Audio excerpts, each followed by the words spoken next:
Bonjour à tous et bienvenue sur ma chaîne. Aujourd'hui on se retrouve pour un café plante, le premier café plante de l'année. J'en profite pour vous souhaiter une bonne année 2020 à tous, qu'elle vous apporte joie, bonheur et bonne santé bien entendu. Alors j'ai pas mal de petites choses à vous montrer, c'est pour ça que je me suis dit qu'on allait partir sur un café plante. On va commencer avec la Strobilante, qui a gravement perdu de sa superbe. Je l'avais équipée d'une Oya pour qu'elle ne souffre pas de stress hydrique, ça marchait bien. Ensuite, elle a eu les feuilles d'en bas qui ont commencé à jaunir assez vite. Plein de feuilles, d'ailleurs vous voyez, ça s'est dégarni. Et j'ai cru qu'il y avait un excès d'eau, comme je l'avais changé de place en même temps. J'ai enlevé l'Oya tout en essayant d'arroser régulièrement. Et finalement, j'ai découvert des cochenilles farineuses. Et je pense que le problème était là. Et là où je voulais en venir, c'est que avant de voir les cochenilles farineuses, j'avais repéré un truc. Regardez, j'avais des feuilles qui se déformaient, qui poussaient un petit peu déformées. On le voit aussi sur certaines feuilles plus petites. Je vais vous montrer en gros plan. Regardez, il y a celle-ci. Là, c'est énorme. Comme on le voit bien, vous voyez ce que je veux dire? Et ça m'est déjà arrivé d'avoir des feuilles déformées comme ça sur des plantes, des feuilles qui poussent déformées, et à chaque fois je me dis mais qu'est-ce qui se passe? Je me demande si c'est un besoin de rempotage, nanani nanana, et en fait, en général, ce sont des indésirables. Alors là j'ai identifié ce sont des cochenilles, je ne suis pas sûre qu'à chaque fois ce soit les cochenilles qui provoquent ça, donc ça reste à vérifier. Si j'ai les causes exactes, si je suis sûre un jour de quoi il s'agit, je vous le dirai. En attendant, des feuilles qui se déforment, je voulais vous dire que à mon avis ça signale surtout des indésirables. Je viens de boire une gorgée d'infusion et je regardais une plante là, je me dis oh, faut que je leur montre, il y a de nouvelles feuilles, c'est trop beau, c'est trop beau. En plus c'est une plante qui est nouvelle, que j'ai eue au moment des fêtes de Noël, je crois un petit peu avant. Je suis pas sûre que vous êtes au courant sur YouTube. Alors il y a autre chose dont je veux vous parler. Comment faire? Le plus simple c'est que je vous montre.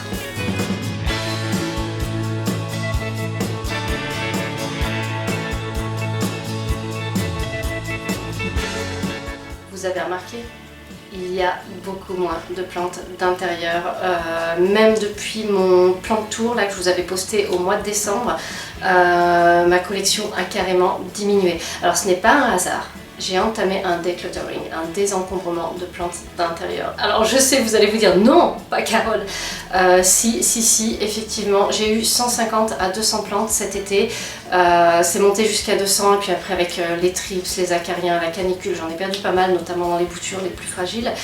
Et puis à la rentrée, je me suis rendu compte, enfin, ça s'est imposé à moi petit à petit, j'en avais marre tout simplement, j'avais pas le temps de m'occuper de mes plantes comme il faut, c'est-à-dire que je peux pas tourner la tête sans voir une plante qui a un problème, elle a soif, elle est pas bien, elle a des trips, elle a un truc, il y a toujours un truc qui va pas en fait, et j'en suis au stade où je n'ai plus comme avant le plaisir de m'occuper de mes plantes. Je suis toujours dans l'urgence, là, apparaît au plus pressé, et ça me plaît pas du tout.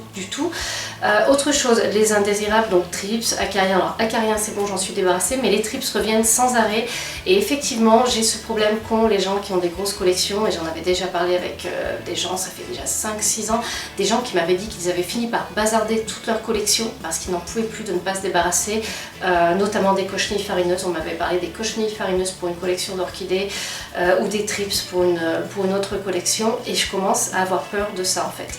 Voilà. Il y a aussi un côté esthétique. Alors il y a un aspect jungle avec cette méga collection, mais l'aspect jungle je peux l'avoir avec des suspensions bien choisies, etc.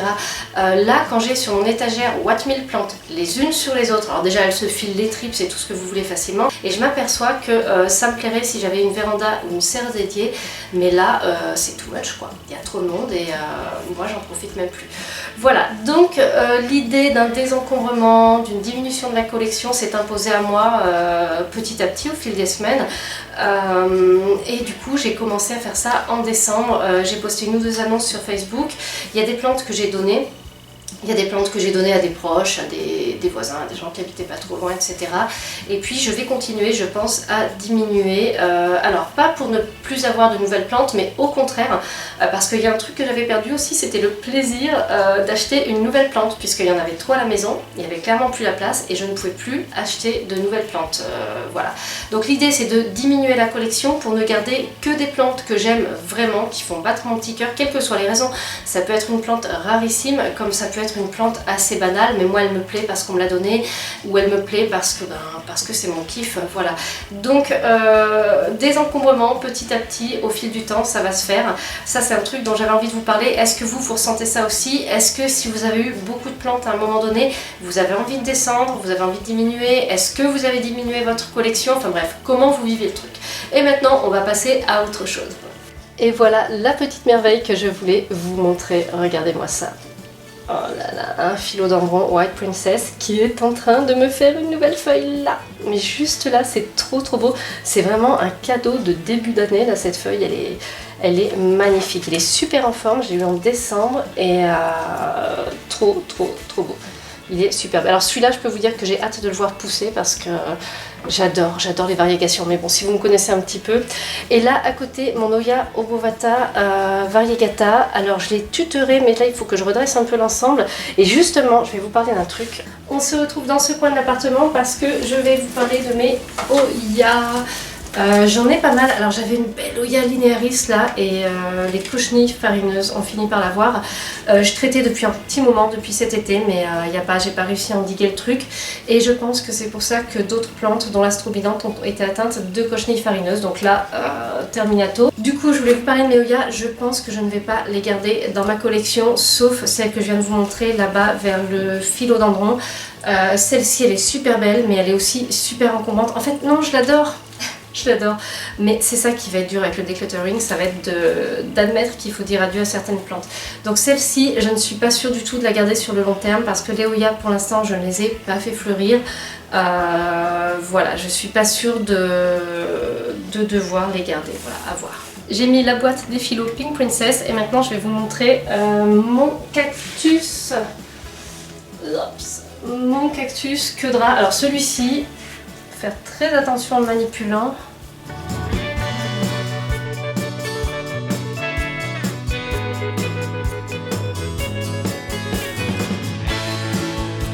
En fait, il y avait une toile d'araignée là que j'ai enlevée délicatement sans abîmer la plante. Alors, ce que je voulais vous montrer, c'est que là, j'ai une tige. Oh zut, j'ai rien pris, mais là, je suis à l'arrache totalement. C'est vraiment le café plante, Voilà, j'ai une tige qui a complètement jauni. Donc celle-ci, je vais aller la couper à la base, comme ça. Voilà, pour débarrasser la plante de cette tige devenue inutile. C'est peut-être à cause de la toile d'araignée, mais enfin quand même, ça m'étonnerait. Voilà, et ce cactus, moi j'adore son allure. Alors je sais, il a l'air juste dingue, mais moi franchement, j'adore. Il a fait énormément là, de racines aériennes. Alors, est-ce que je l'arrose trop peu? Je sais pas, mais là je trouve qu'il est en forme en fait. Donc je vais peut-être le laisser comme ça. Des fois quand on arrose un cactus en hiver, en fait c'est juste la mort. Il pourrit peu après, il sera molli, il pourrit peu après. Je pense qu'il vaut mieux, dans le doute, on ne va pas y toucher. Là, il y a un petit truc qui mérite d'être montré quand même. C'est la Ludisia discolore qui se prépare à fleurir quoi.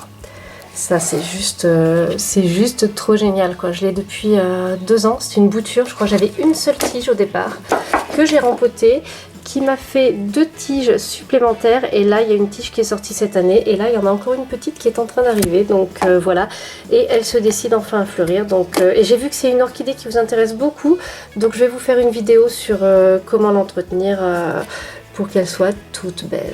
Voilà. Et c'est une orchidée qui fleurit assez facilement, j'ai l'impression, d'après tous vos témoignages, vous êtes nombreux à avoir une floraison. Et là, une petite feuille. Hop. Alors, est-ce que je vais réussir à la pincer ou est-ce qu'il va falloir faire appel au sécateur? Voilà. J'en profite aussi pour vous montrer le bégonia. Là, regardez comme il est beau. Je me suis inquiétée il y a 2 jours. Il a eu soif, il a eu un coup de soif. Et là, il est magnifique. Juste magnifique, quoi. Trop beau.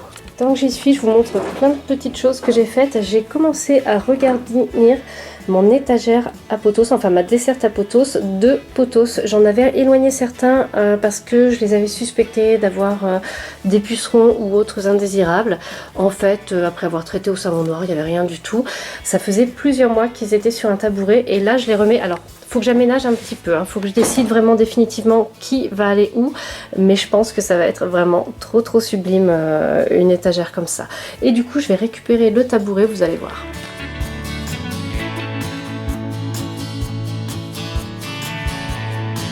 Donc le tabouret libéré et le Monstera variegata dessus, regardez. c'est juste trop beau. Il est bien mieux mis en valeur. J'ai l'impression qu'il se plaît mieux depuis qu'il est là. Il m'a fait une feuille avec une petite ouverture quand même. Vous voyez, c'est la précédente, elle était juste bien pleine. Là, celle-ci, en plus avec du blanc. Oh là là. Et elle était encore plus transparente au début. J'ai l'impression qu'elle prend en épaisseur là, donc voilà. Et j'ai l'impression qu'il se plaît mieux ici. Faut dire que le radiateur étant éteint, il fait un peu plus frais. C'est léger, mais un peu plus frais et un peu plus humide dans cette zone. Donc ça va peut-être lui convenir un peu mieux. Et paradoxalement, les œufs forts se plaisent beaucoup par ici aussi. Mais bon, voilà, chacun réagit à sa façon.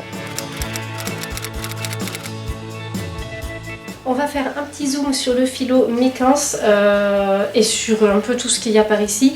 Alors vous l'avez vu sur Instagram si vous me suivez sur ce réseau, je l'ai tutoré tout récemment et là j'ai une tige qui a poussé et que j'ai envie de venir accrocher pour enrichir un petit peu le tutorage et puis pour que la plante parte plutôt en hauteur. J'ai l'impression que ça peut être pas mal. Alors vous savez ce que j'utilise pour faire ça? Ça c'est le lien avec lequel sont livrées les bottes Black Fox. Vous savez que Loulou et moi on en est équipés et donc ce lien je le recycle comme ça, je l'utilise pour faire du tutorage parce que je crains pas la couleur, bien au contraire. Et le tuteur, qu'est-ce que c'est? C'est un bâton de barbe à papa parce qu'à l'occasion Loulou quand il y a une fête il a droit à une barbe à papa. Et alors vous voyez, je vais fixer pas trop haut en fait. Je vais fixer en bas pour que ce soit bien la...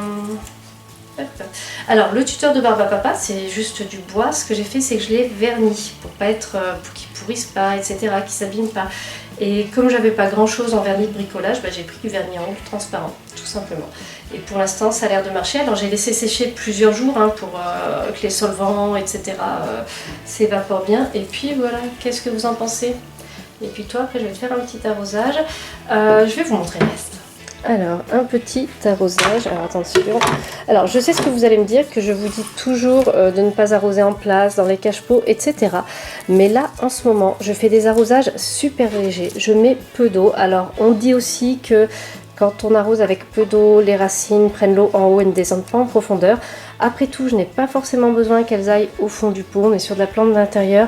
Et comme j'arrose très peu là pendant l'hiver, je mets des petites quantités parce que j'ai vraiment peur de faire l'arrosage de trop.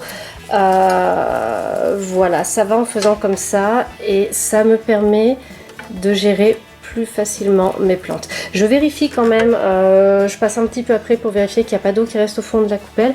Mon petit caféier que j'ai acheté dans une boutique à Vichy, Vichy Venice, c'est un concept store que je vous recommande absolument. Vichy c'est une ville d'Auvergne, enfin Auvergne, est-ce que ça s'appelle encore l'Auvergne?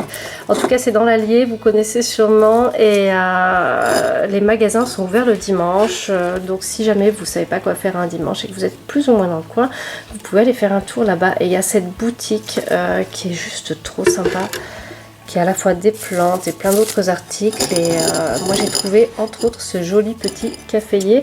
Et j'aime bien aller y faire un tour quand je vais à Vichy. Voilà, petit arrosage. Alors là, comment dire, on a un problème de place. La petite plante qui est dans le terrarium commence à déborder, donc il va falloir que je vois ce que je peux faire, mais il est tellement joli comme ça. Une petite carte de vœux qui me vient de l'une d'entre vous, une autre qui me vient de l'un d'entre vous, merci beaucoup. Le coléus, alors la lampe Hello, hop, voilà, là elle était éteinte tout de suite, elle est tip top. Franchement, j'en ai pas parlé spécifiquement dans une vidéo, j'ai pas fait une vidéo dessus, mais elle est vraiment top. Mon coléus avait poussé jusqu'en haut, je l'avais étêté pour qu'il se ramifie et je ne l'ai plus parce qu'il a eu des cochenilles farineuses, donc voilà. Et du coup, comme je l'avais étêté et bouturé, j'ai pu récupérer la bouture. Je vais bientôt la rempoter, je pense, mais je me dis que tant qu'elle est dans l'eau, déjà, je suis sûre que j'ai pas de larves de cochenilles ou quoi qui vont se mettre dedans. Donc là, pour l'instant, je la laisse un petit peu en hydroculture. Voilà, donc cette lampe est pas mal du tout. Et alors c'est du plastique, mais je vous l'avais expliqué quand j'étais allée voir la nouvelle collection 2019 Hello, c'est du plastique recyclé. Ils fabriquent avec énormément de plastique recyclé, donc c'est un produit qui est pas mal du tout et qui marche vraiment. J'en profite pour vous le dire parce que l'une d'entre vous me l'avait demandé en commentaire, voilà, et je crois que j'avais pas eu l'opportunité de répondre. Voilà, on a fini avec ce petit coin, je crois que je vais vous emmener dans la cuisine. Alors dans la cuisine, je voulais vous montrer mon plantuis. Alors là, il faut vraiment que je récolte. J'ai pas eu le temps, ça pousse très très vite. Il faut que je récolte. Là, c'est du persil, là, c'est de la nette. Et derrière, j'ai de la roquette qui avait même fleuri. Si vous me suivez sur Instagram, je vous l'avais montré en story. Et regardez-moi cette petite jungle comestible, c'est trop génial. Là, il faut que je m'en occupe. En plus, j'ai entendu qu'il manquait d'eau. Et là, voici un petit pothos, le golden pothos. Et en fait, je l'ai placé là. Et il bénéficie de la lumière du plantuis parce que franchement il est assez loin de la fenêtre mais il s'est jamais porté aussi bien je trouve. Regardez, il y a même une nouvelle feuille. Donc en fait on peut profiter de ce genre de petit appareil pour faire du bien à d'autres plantes. Donc voilà, why not. Là par contre on va moins rigoler. Voici un cactus épiphyte que Lina m'avait envoyé et cette partie là, je sais pas, elle a fait un caca nerveux. Du coup, j'ai pas osé arroser, ayant peur que ce soit qu'il est pourri. En fait, je sais pas ce qu'il y a. Je pense que je vais couper là, garder la belle partie. Mais est-ce que je laisse en terre ou est-ce que je coupe là pour faire raciner? Voilà, donnez-moi votre conseil. Là, je vais rien faire tout de suite, à part un petit arrosage. Mais est-ce que je coupe la mauvaise partie et je laisse dans le pot? Ou bien est-ce que je coupe là et que je fais raciner cette partie qui m'a l'air saine? Là, j'hésite encore. Je voulais vous montrer mon... Désolée pour le bazar, mais ça, c'est du post-trips. Il y a plein là-dedans, il y avait mon bégonia escargot. Tout ça, c'est des plantes. Il y a eu des trips ou des problèmes et j'ai dit cette fois-ci, ça sert à rien de se battre, ça revient sans arrêt. Donc, si ça, c'est une plante pour laquelle je me bats contre les trips, mais le reste voilà, donc il va falloir que je nettoie les pots, etc. Et sur la terre cuite, non, je pense pas que des larves peuvent se planquer dans la terre cuite une fois que c'est bien nettoyé. Des champignons, etc. oui, mais des larves peut-être pas quand même. Alors, aloe vera, l'un d'entre vous me disait sur Instagram qu'il avait des feuilles qui tombaient. Moi aussi j'ai des feuilles qui tombent, j'en ai toujours. Je ne sais pas pourquoi, le reste va bien, donc moi écoutez, je laisse faire. De temps en temps j'en coupe une, celle-ci je la prenais, alors là il est tourné autrement, mais je la prenais toujours dans l'œil quand je remplissais le lave-vaisselle et à un moment donné je me suis dit entre finir éborgner ou couper une feuille, on va couper une feuille. Celle-ci elle a dû s'abîmer un petit peu avec les ouvertures de fenêtres, comme il est très encombrant c'est un petit peu compliqué, parce que là c'est la fenêtre que j'ouvre pour aérer, donc voilà. Mais du coup si vous savez pourquoi les feuilles, notamment les feuilles latérales d'un aloe vera ont tendance à tomber, ben je suis preneuse. Un autre truc, alors ça je vous montre assez souvent, le petit oiseau, parce que parfois vous me dites oui j'en ai mis un mais il se vide en 20 minutes. Bah regardez, celui-là je l'ai rempli il y a 2 jours, il en est là. Alors ça c'est la marque Cherish, je sais pas si ça se prononce comme ça, je vous mets le nom, je vous mets le lien vers la marque en barre d'infos. Cette marque là en tout cas ça marche bien, je l'ai installé sur un substrat préalablement arrosé, de manière à ce que la plante soit pas en pleine soif, mais là il est installé, il se diffuse tranquillement et d'ailleurs la surface du substrat est sèche et pas de souci et il se vide en plusieurs jours. Donc je sais pas, dites-moi quand ça marche pas si c'est une marque ou pas, parce que peut-être que quand c'est des trucs pas chers sans marque c'est mal fait, du coup ça marche pas, il y a peut-être un truc. Voilà, en tout cas là ça fonctionne du tonnerre. Je vous montre cette Oya que j'aime beaucoup. Ce que j'aime le plus c'est que ces nouvelles feuilles sont rosées au départ. Alors après malheureusement elles ne restent pas roses, ça devient un petit peu crème en fait, donc elle est juste rosée au bout. Les feuilles sont... voyez, un petit peu rosé au bout là comme elles peuvent l'être là, parfois c'est un peu plus intense. Je l'aime beaucoup mais elle fait partie des plantes dont j'envisage de me séparer et en fait je le dis dans ma tête, mais alors quand je vous le dis là tout de suite à vous il y a tout moi qui dit non, non, non, tu la gardes, voilà. Donc ça c'est toute la difficulté du désencombrement de plantes. Est-ce que je vais réussir à confier mes plantes enfin à les donner, à les vendre, peut-être à vous faire des jeux concours, mais alors ça il faudra attendre qu'il fasse bon parce que là il fait trop froid pour faire des envois. Voilà, ce café plante est terminé, je suis très contente de vous avoir retrouvé dans ce format pour ce début d'année. On se retrouve très bientôt pour une nouvelle vidéo, à tout bientôt.